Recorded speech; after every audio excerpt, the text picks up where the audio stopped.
Matapos lumutang ang umano'y closeness ni Manila Mayor Isko Moreno sa isang garbage contractor, isa pang kontrobersya ang ipinupukol sa kanya. Ayon sa source, bilyon-bilyon din daw ang iniwan na utang ni Moreno sa administrasyon ni dating Mayor Honey Lacuna.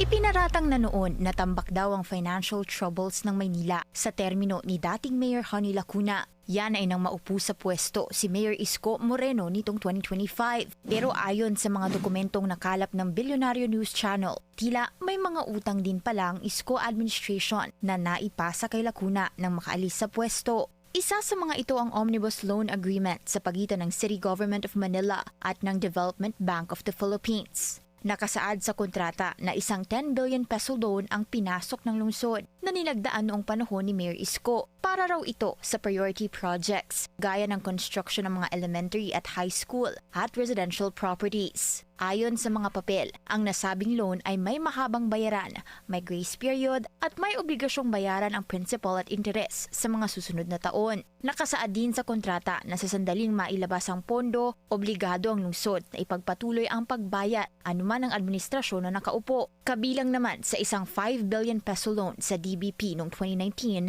ay expansion of works sa bagong ospital ng Maynila, construction ng iba't ibang gusali gaya ng Manila Skydeck at rehabilitation sa Manila Zoo at iba pang building. Ayon sa source ng BNC, nang maupo si Mayor Honey Lacuna, naman raw ng kanyang administrasyon ang mga nasabing loan at ang kaugnay na debt servicing. Sabi pa ng source, sa kabila ng mga bayaring ito, umabot pa sa humigit kumulang 17.8 billion pesos ang kabuang obligasyon ng lungsod, matapos isamang interes at iba pang kaugnay na gastos. Sa pagtatapos daw ng termino ni dating Mayor Honey, nasa humigit kumulang 10 billion pesos na lang ang natitirang utang na ito ng Maynila. Giit ng source, ang pagbaba ng halaga ng utang ay hindi maaaring mangyari kung walang actual payment. Taliwas daw ito sa naratibong ipinakalat na walang pera ang lungsod dahil ayon sa kanya, sinikap umano ng administrasyon ni Mayor Honey makapagbayad ng mga utang na ito. Sinusubukan pa naming kumuha ng panig mula sa kampo ni Mayor Isko pero sa huling monitoring, wala pa itong sagot sa amin. Una nang ibinalita ng BNC ang paglobo ng garbage collection fee sa Maynila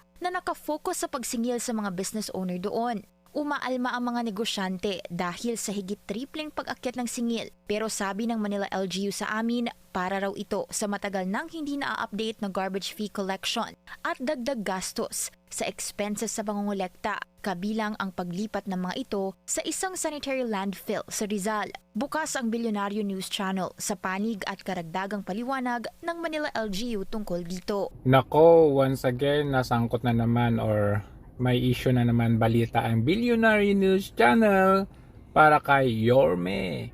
Kung matatandaan natin, the last time ang issue sa kanya ay yung pagtaas ng basura, pag-collect ng basura for 1,200% na increase.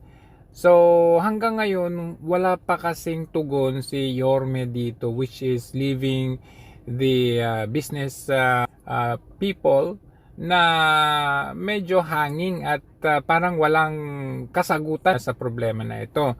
Ngayon, lumalabas ngayon na ang issue ay yung utang o yung kakulangan ng pondo o pera ng Kamaynilaan at ito po ay isinisi kay Lacuna sa pamumuno ni Lacuna. Pero according dito sa investigasyon ng BNC, ay nung panahon daw ni Yorme ay nag-iwan ng bilyong-bilyong utang kaya nahirapan si Lacuna. Ako naman, syempre parang kay PRRD din yan. Sabi nila yung utang daw ni PRRD umabot daw ng 13 trillion pero nakita naman natin infrastructures everywhere, COVID, pandemic, resiliency, the solution.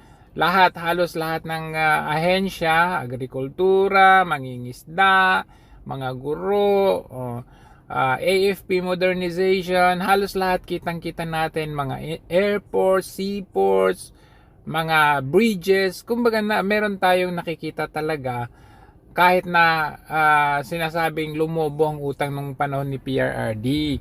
And that's the same thing, and that's the same situation with the Yorme. Nakita natin, dami, Condominium 1, Condominium 2, Baseco compound, malinis ang mga kapaligiran. Kumbaga, merong napuntahan kung merong mang utang o malaking pondo, no? Kaya sinasabi nung panahon ni Lacuna, nahirapan daw, biglang dumumi, bumalik. Tapos ang sabi pa daw ni Lacuna ay kung 17 billion ang iniwang utang ng Moreno administration, nung daw siyang umalis ay nabayaran daw at nabawasan hanggang sa 10 billion na lang. Ngayon, ang according sa findings ng BNC, hindi daw ganun yung case. Mukhang napadami daw ang utang nung panahon ni Yorme at nahirapan si Lacuna, at yun yung daladala hanggang ngayon sa second na termino ni Yorme. Okay lang sana kung itong si Yorme ay hindi nakikipagkamayan or kasama sa hapagkainan itong si Marcos Jr.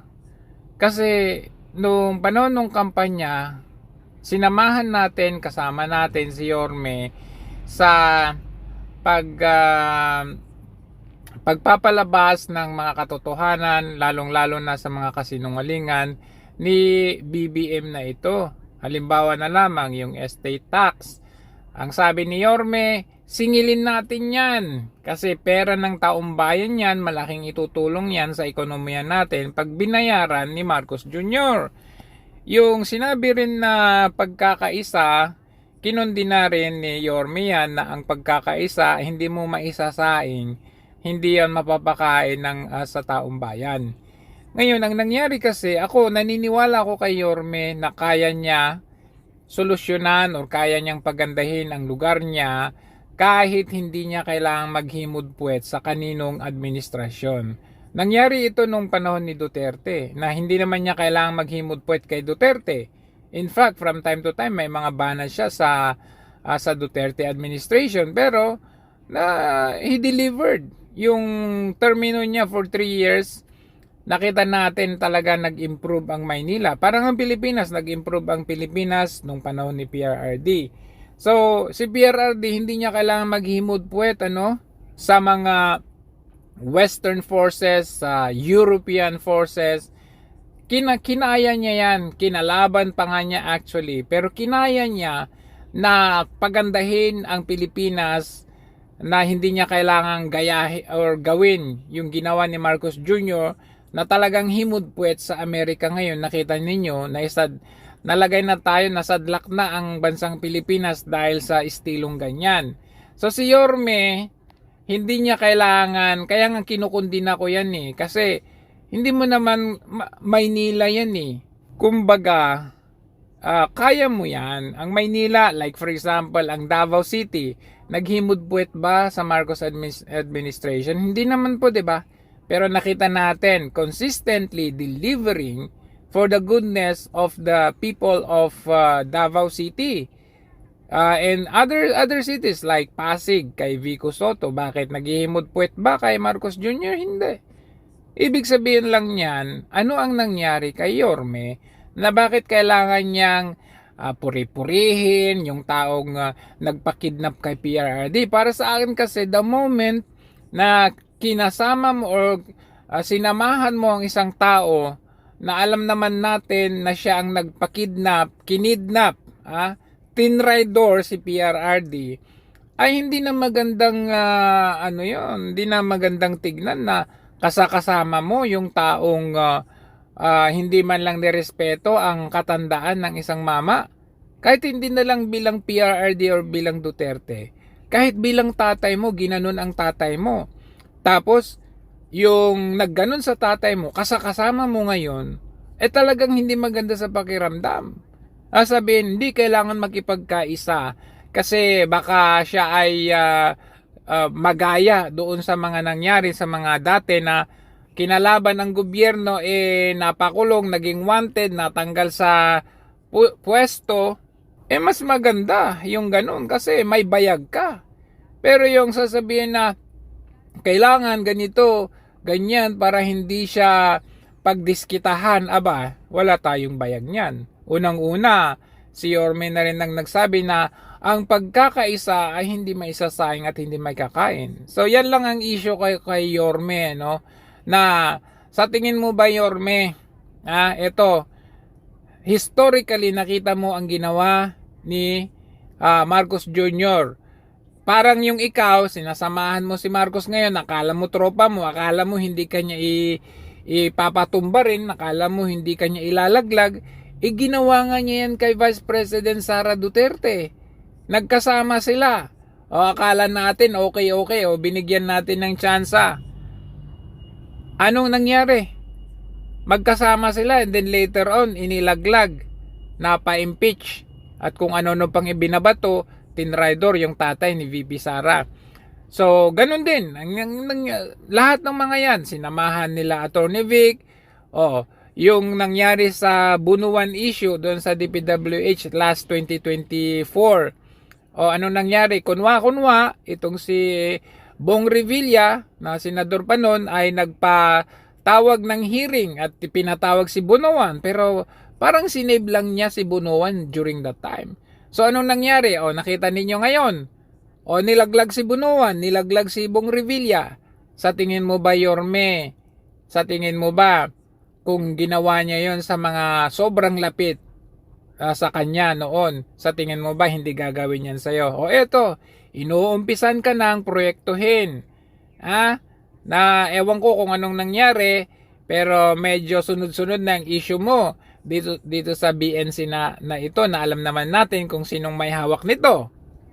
Which is, hindi malayong mangyari sa'yo, hindi mahirapan, hindi sila mahirapan dahil may issue ka May issue ka dito sa basura. Ngayon may issue ka dito sa sinasabing pondo or utang na ikaw may pirma ka dito. So sa tingin mo, ang sinasamahan mo ngayon ay tropa mo dahil itinaas mo yung kamay, nag-sign ka pa ng loyalistang sign, na eto, si Marcos Jr., eto, sa tingin mo hindi ka ilalaglag. Yan ang isa sa pinakamalaking pagkakamali ni Yorme at ng mga sumusuporta kay Yorme. Kasi sinasabi ninyo ngayon na hindi kailangan talaga magkasama, magkasuportahan para hindi siya babalikan, para hindi siya didihaduhin. Hindi, mali yun. Sa lahat ng mga nakasama ni Marcos Jr., nakita ninyo kung paano niya traidorin at ilaglag